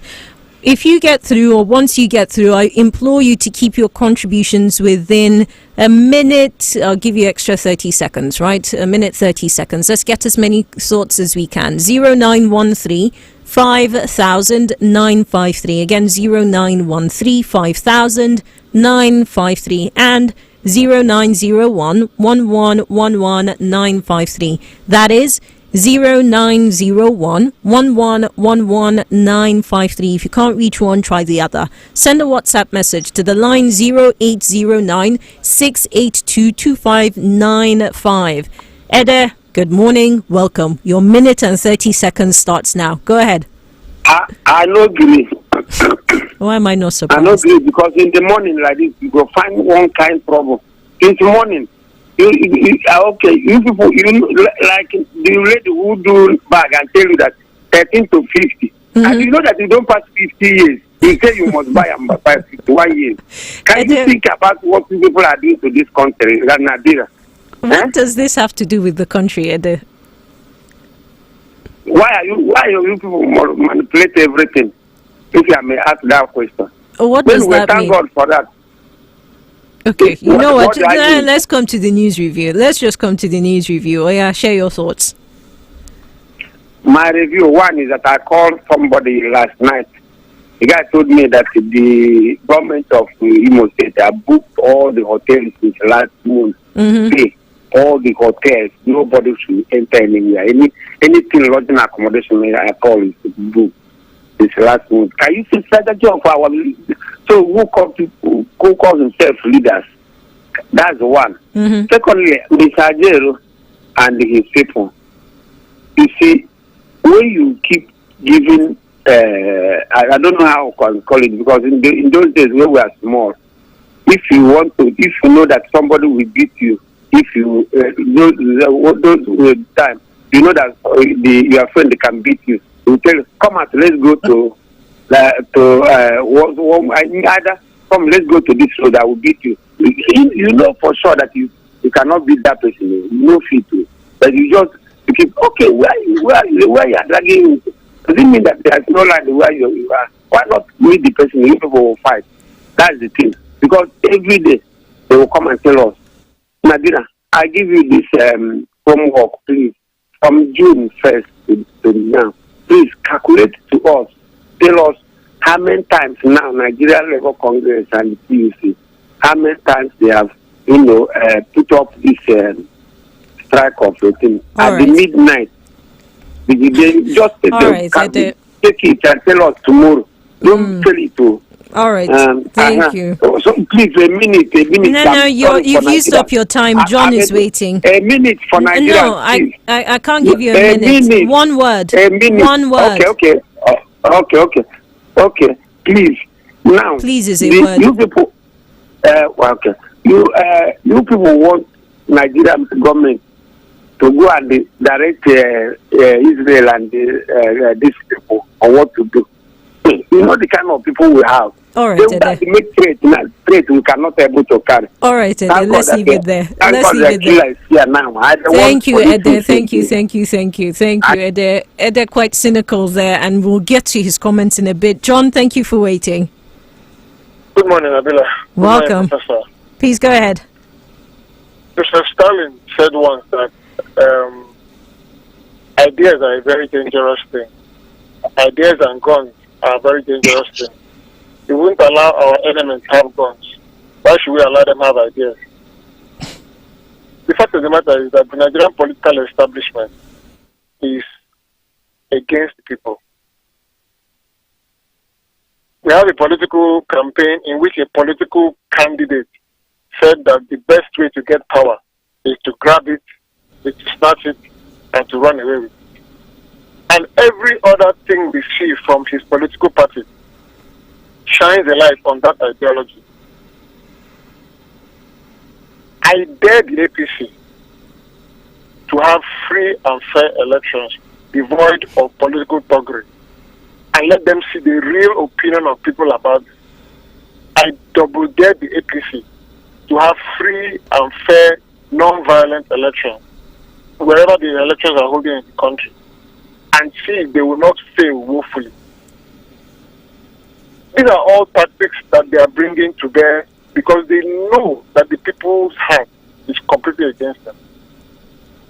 Regarding the issue with in the Middle East, the fact of the matter is this. 1 month ago, Hamas attacked Israel and killed 1,400 of their citizens, and are holding other citizens or other countries, including Israelis, hostages. Let Hamas release the hostages. Israel has said it clearly. You want a ceasefire? Release the hostages. Why would you be having Hamas tactical units housed within civilian population? I mean, John, John, I mean, I know where you stand on this, but I think it's disingenuous to dismiss other circumstances with which the Palestinian people face today. 10,000 of them have been killed. Over 4,000 of that number are children, nowhere near anybody who can pose some sort of threat. We know that the Israeli government continues to insist that Hamas is building whatever it's building within civilian populations. But just this week, we have seen them kill more than 40 people for the sake of one Hamas commander whom they continue to claim was in a refugee camp. They know that these are people who have built tunnels and are bunkering underneath the ground. So what are they doing bombing the surface? If you're going to insist that John, hold on. John, please hold on. I hear you. But you see, one of the things that has continued in this conversation is an immediate reference to babies, and typically Israeli babies, as if babies on the other side also are not worth something. A human life is a human life, no matter what age that life is at. But if you're going to discuss this, you cannot do carte blanche. You can't talk about the Israeli cause alone and ignore the Palestinian situation. That's what I would rather not hear. Support Israel if you want. Support Israel if you want, but don't dismiss. Gaza and the West Bank since 2005. Hamas has refused to have free and fair elections in the Gaza Strip. John. As a matter of fact, Hamas plotted a coup and drove out the Palestinian Authority from Gaza. Here's the thing, right? I'm actually going to have us stop the conversation now, because I realize my producer has just whispered in my ear that you and I are carrying things over to a different conversation. But perhaps one of these days, you and I will sit down and have a full-on conversation about this. John, you will be buying coffee. Don't worry, I have money. I'm going to CBN to withdraw. John, thank you for your thoughts this morning. I appreciate it. Professor has chuckled. Let's hear from Dr. Paul. Dr. Paul, good morning. Nabila, hi, Dr. Paul. The order you gave. I'm so sorry. What's my punishment? Well, it's part of the job. Attempt to make carry away with the You're a kind and understanding man, Dr. Paul. Thank you. Thank you. Please go ahead. What happened in Gaza to me happened here during the civil war as a social commentator. Children died of passion, so it's not a new thing. That happened here. Genocide. The children were killed. So it's not a new thing. Now, issue of election in Imo State. Nabila, you could recall, I said it before, EUP peaceful person in Kenya, his house was attacked. Three of his in-laws, uncles were killed. This is not allegedly. They accused those of them for masterminded on this attack. What the hope of them say? Hey, we had a job intelligence gathering that so they were asking him, what did you do? So that one went like that. The election will say, hope of them will say win. And then when people are accusing him in Pakistan, election is coming. They are this, they are labor man, blah blah blah. If you don't have anything to hide, allow him to have a better asset. You claim you have been paying the workers at when. Why are you going to court to get a substitution order? When you allow your wolf know, and the liar has no memory, for it my father, you say you are paying workers. What are you hiding? What are you afraid of? So when you say, those of them, all this happening, they affected the election. Nabila, you don't know what is happening in the state. I probably don't. Have the labor chairman of the Imo State. Are you saying anything? Issues of your God. That is it.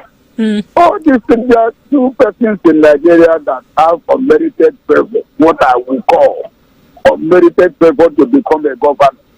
Because this primary said in that state 100 times, they will never win any primary. One is Yaya Bello. Look at what is going on there. They are not different ideology, mentality, as well as power contract between Yaya Bello and who on them. They are the same thing. In terms of performance, zero. Go to that place. Go to Kogia House. But you realize that if another person win that election, could do with them, not easy for him to enter there. So he's fighting to and using everybody, whatever is at disposal to make sure another person is planted there to cover all his fears. So like what happened in the River State. That is it. And tomorrow somebody like Nabila will tell you that you have voted to cast. I don't know. Tomorrow now, this year will all the whole thing are on by next and by next. judiciary now will throw them away. Allow whoever they want to be there. Dr. Paul, I'm still going to tell you tomorrow and today that your vote will count. I'm guilty as charged. What we have here is that democracy. I want to that is the main Italian question. Is it democracy? Go and vote. It's democracy in progress. In progress. Dr. Paul, thank you, Dr. Paul. I appreciate it. We've got George on the line. Hi, George. Good morning. Good morning. Welcome. Because of time, I will make it brief. I want to ask Professor Kila. I think he's the one that's anchoring. He's the one that. Yes, he's on the conversation today. Okay. There is a kind of, this labor issue going on strike. Is it because they get hope? The governor of Imo State and the Stores, they beat Jajero, being a Labour president. Is it why Labour are going strike, or is it why Labour are going strike, or is it because federal government did not meet up the Labour demand? Is it why they are going strike on Tuesday? Thank you and God bless you. Thank you, George. I appreciate it. George with a question there. All right. So, Professor, let's dig in. Beginning from Ede. Ede has expressed quite a bit of cynicism regarding the labor situation, but also regarding our Senate. I think there was a comment he made about us making threats and not following through. Obviously, a veiled reference to what we did regarding the coup in Niger. John speaks. John speaks about the credibility of elections, which Dr. Paul also weighed in on. So let's start first of all with the cynical stance of Ede regarding us and the Israel-Palestine situation. Start there. But I think, in a way, there's some formalities that, that a body needs to do. You can only hope they approve. It's a bit like a pastor or an imam. They know they're talking to sinners, but they always, say the right things. People will go out of the mosque and church to go and do the evil in their heart.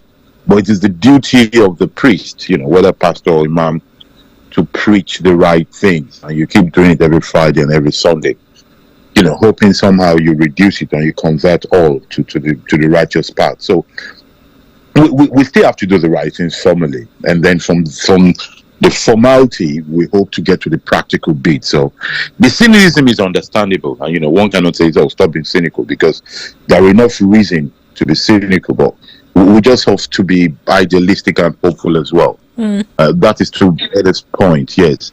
There is a bigger concern. There's indeed a very big concern about democracy, how we're running it in this country, across the country, really. And I think those who care about institutions need to think about it. At the moment, nobody stands out as a model.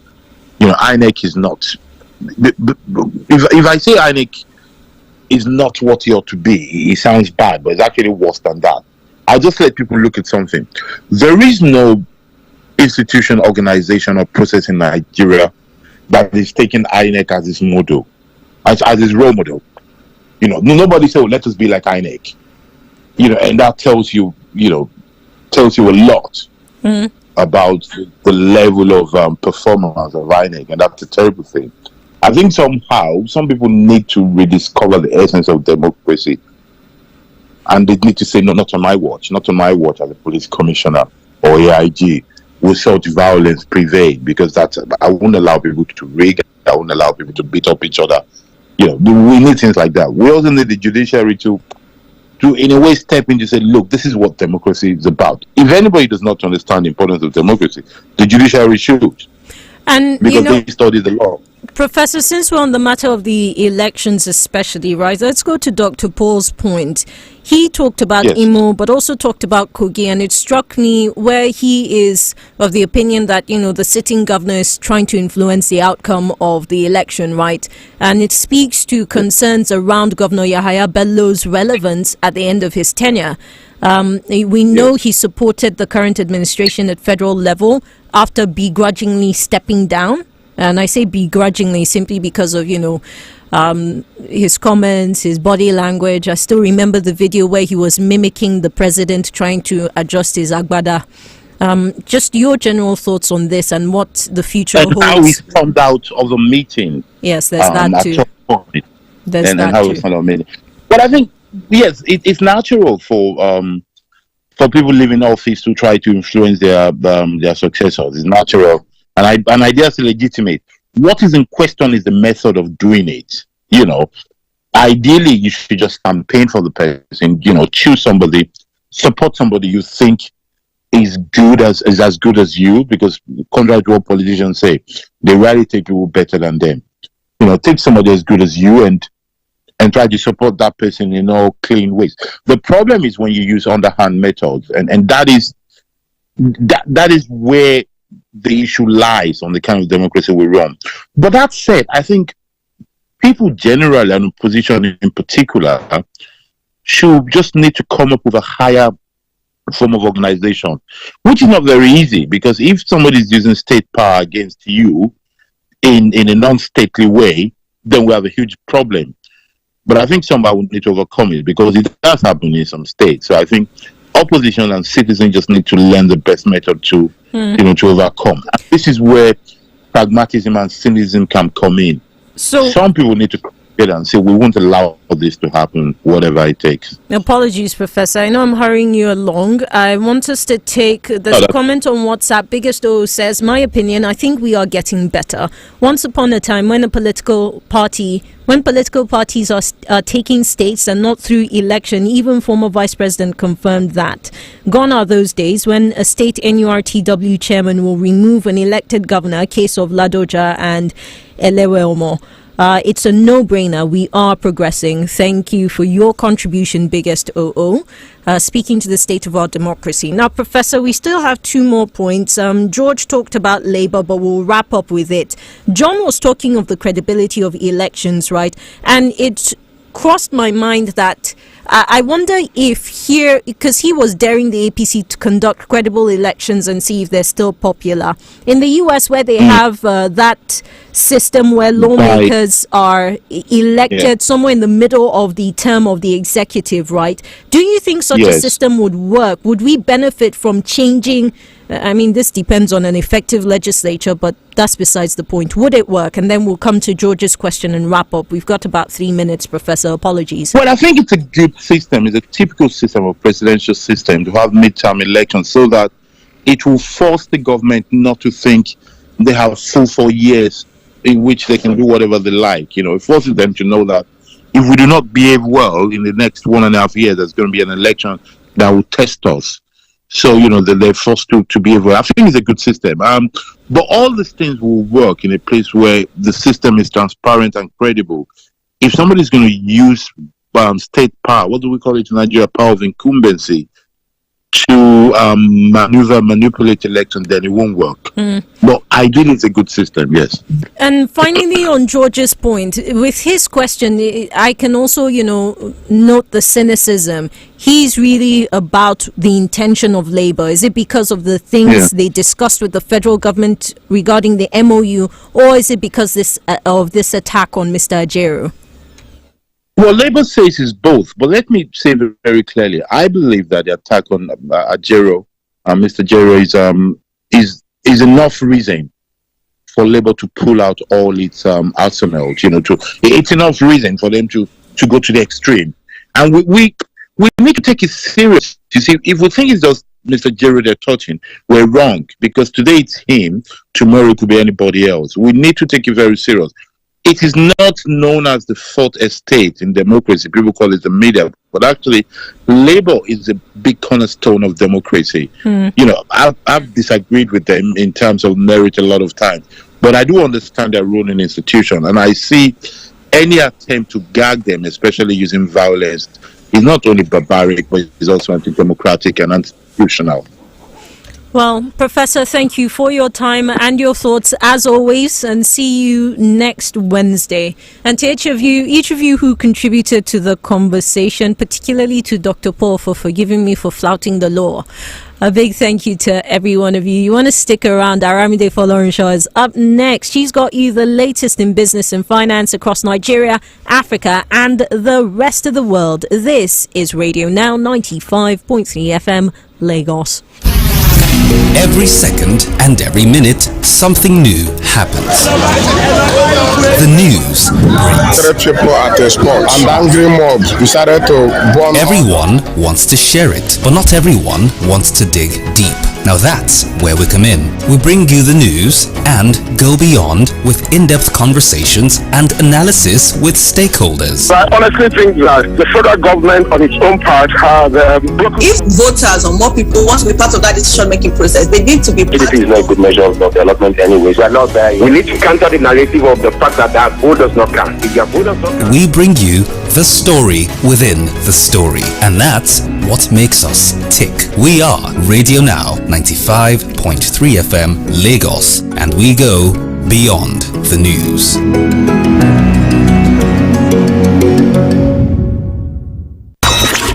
Connect with us now via our social media channels. Facebook.com/Radio Now 953 FM. We're on Twitter too.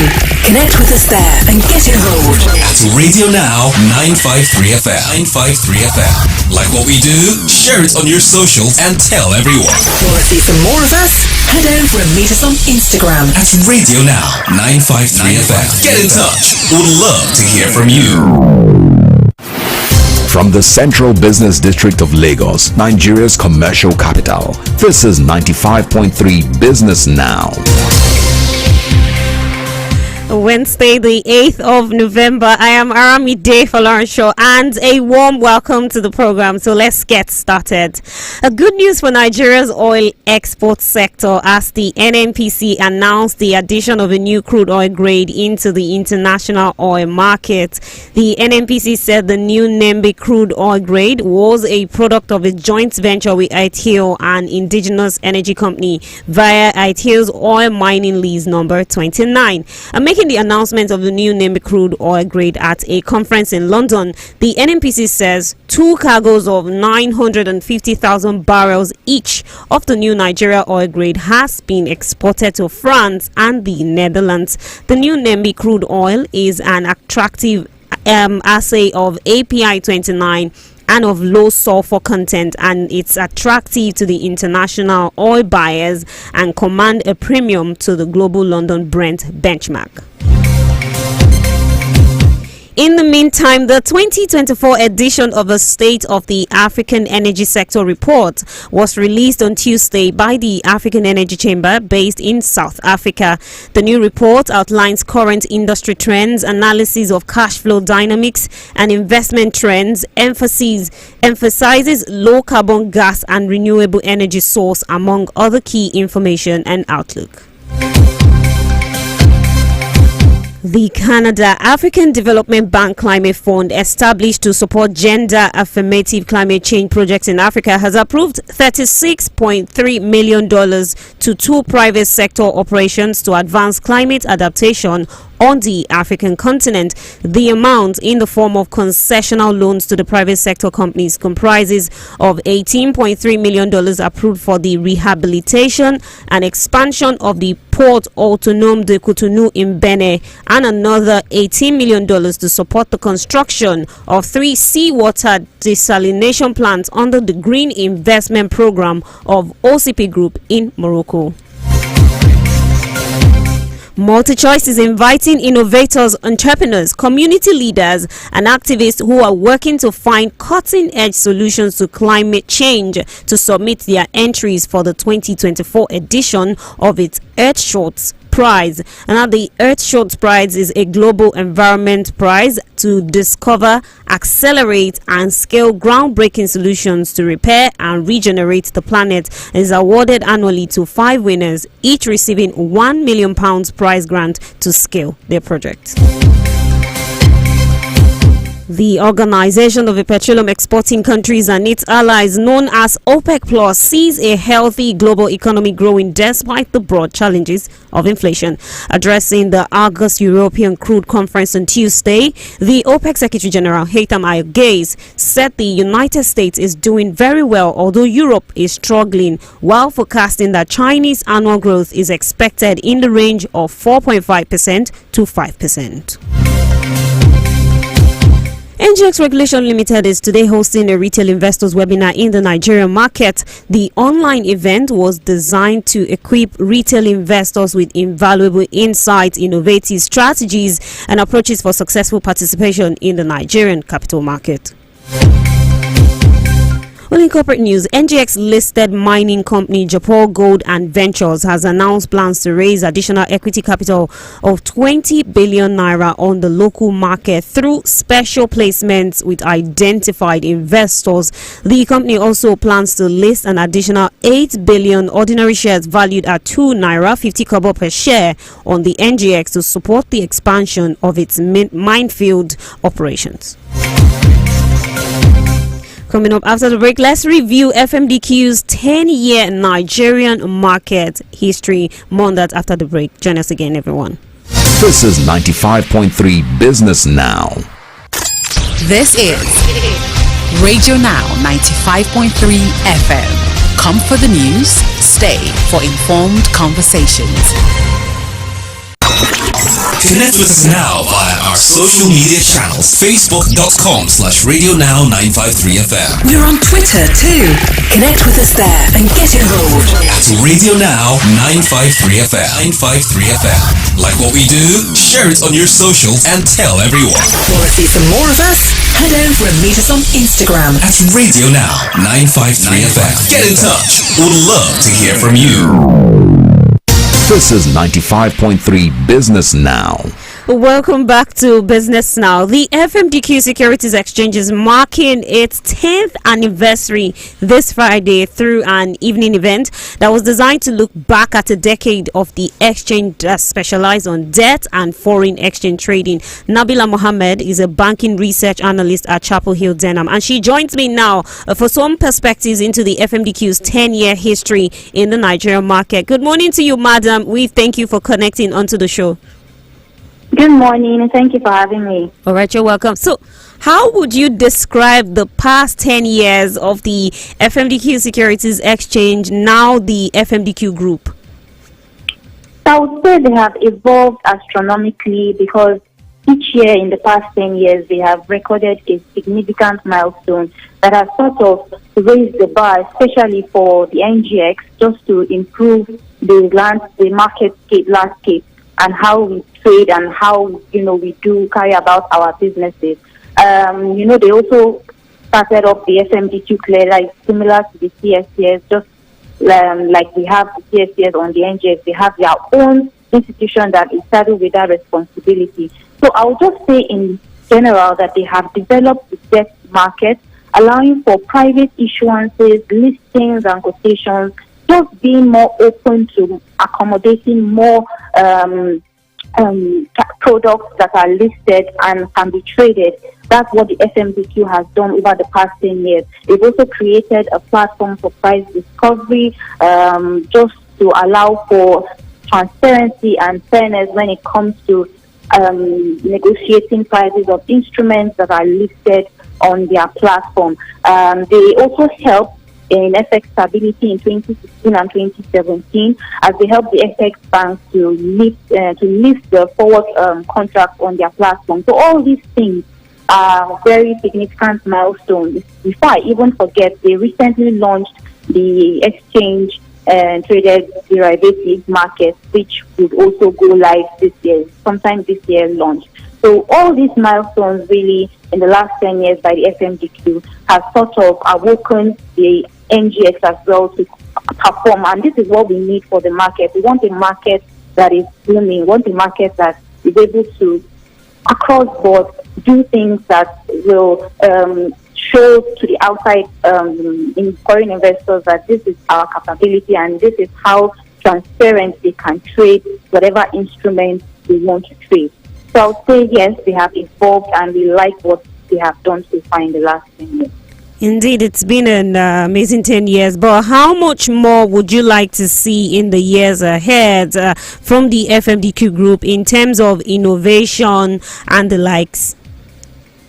So, in as much as they have done so much in the last 10 years, I would add that for the women that they have seen over the last decade, they should consolidate on them. They should be able to leverage on them and be sure that they are optimally functional.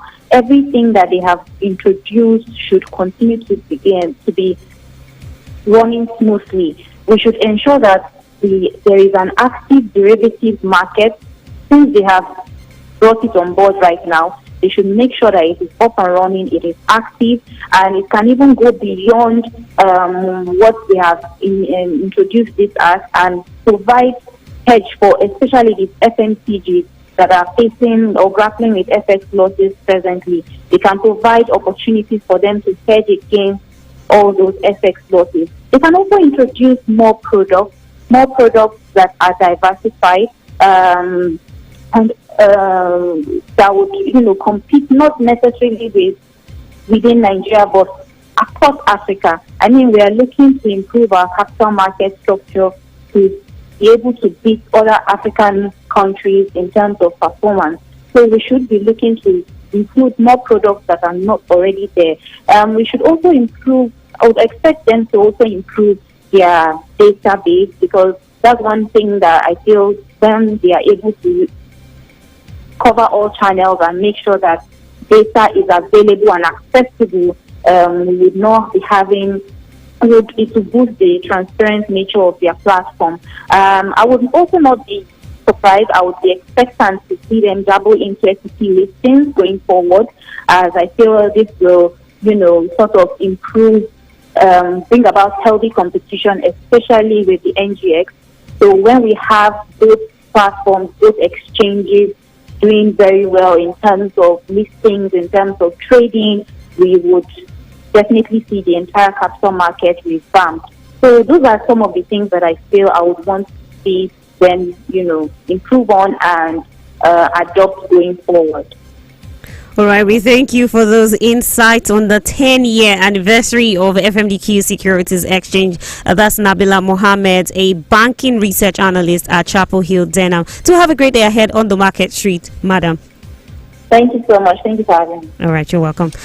Now we move on, and let's give you a brief of our Tuesday's trading day. We're starting with equities. Bullish sentiment persisted in the Nigerian equities markets. Bargain hunting in FBN holding 6.35%. Fidelity Bank recording 4.44%. UBA, we saw that at 0.85%, and JITCO also recorded 0.85%. All of these spurred a 0.22% increase in the NGX All Share Index. So let's get to some other markets across Frontier Africa. The Egyptian index came back strongly in the green territory by 1.45%, while the Kenya Burst turned red by 0.58% here in West Africa. The regional exchange in Abidjan was slightly better by 0.01%, as the Ghana stock market slumped by 0.46% yesterday. So in Southern African region, we've got the Zimbabwe stock market advanced by 1.48%, while the JSE, that's in South Africa, pulled back strongly by 2.35% at the close of trading. Okay, we're back on Broad Street now. Overnight lending rate among commercial banks on Broad Street expanded by 42 basis points to 17.3% as the debt office floats the monthly savings bond, and corporates such as Dangote Cement and others floated short-dated commercial papers. So activities in the NTB secondary market was quiet. The average yield closed flat at 14.4%. Across the curve, the average yield was unchanged at the short, the mid segments, but then it inched higher at the long end of the curve yesterday. Meanwhile, the Treasury bond secondary market closed on a bearish note as the average yield there expanded by 13 basis points to 15.8%. So we've been talking FX quite a lot, but looking at the local currency here in Nigeria, the Naira depreciated for the second day in the market week by 7.0% to 869 Naira 91 kobo. That's against the US dollar at the Nigerian Autonomous Foreign Exchange Rate as monitored via the FMDQ Securities Exchange. Let's get to oil prices now. Now, oil prices fell on Wednesday to their lowest in over 3 months after industry data showed a steep build in U.S. crude stockpiles, in U.S. crude supplies rather, while mixed Chinese economic data raised worries about global demand for crude. So we've got Brent crude futures that dropped 25 cents to $81.36 a barrel, while the U.S. crude futures fell 35 cents to $77.02 a barrel. The U.S. crude oil stocks rose by almost 12 million barrels last week. That's what market sources said late Tuesday, citing American Petroleum Institute figures. And also the U.S. Energy Information Administration, or EIA, will delay the release of weekly inventory data until the week of November the 13th. So finally, the Nigerian Exchange Limited will today list 4 billion ordinary shares of Mikio Industries, a human pharmaceuticals and nutraceuticals manufacturing company, at 2 Naira 96 kobo per share, adding an estimated 11.84 billion naira to market capitalization. Also on our calendar today, the takeoff of the 3-day African Investment Market Forum hosted by the African Development Bank Group begins in Morocco. Keep an eye on these and more as the business week progresses. Well, that's the package of business now this Wednesday, the 8th of November. Thank you so much for listening. I am Aramide Falanshaw. It's bye for now. This is 95.3 Business Now. Every second and every minute, something new happens. The news breaks. And angry mobs decided to bomb. Everyone wants to share it, but not everyone wants to dig deep. Now that's where we come in. We bring you the news and go beyond with in-depth conversations and analysis with stakeholders. I honestly think that the federal government on its own part has broken. If voters or more people want to be part of that decision-making process, they need to be part. PDP is not a good measure of development anyways. We are not there yet. We need to counter the narrative of the fact that our vote does not count. If your vote does not count. We bring you the story within the story, and that's what makes us tick. We are Radio Now 95.3 FM Lagos, and we go beyond the news.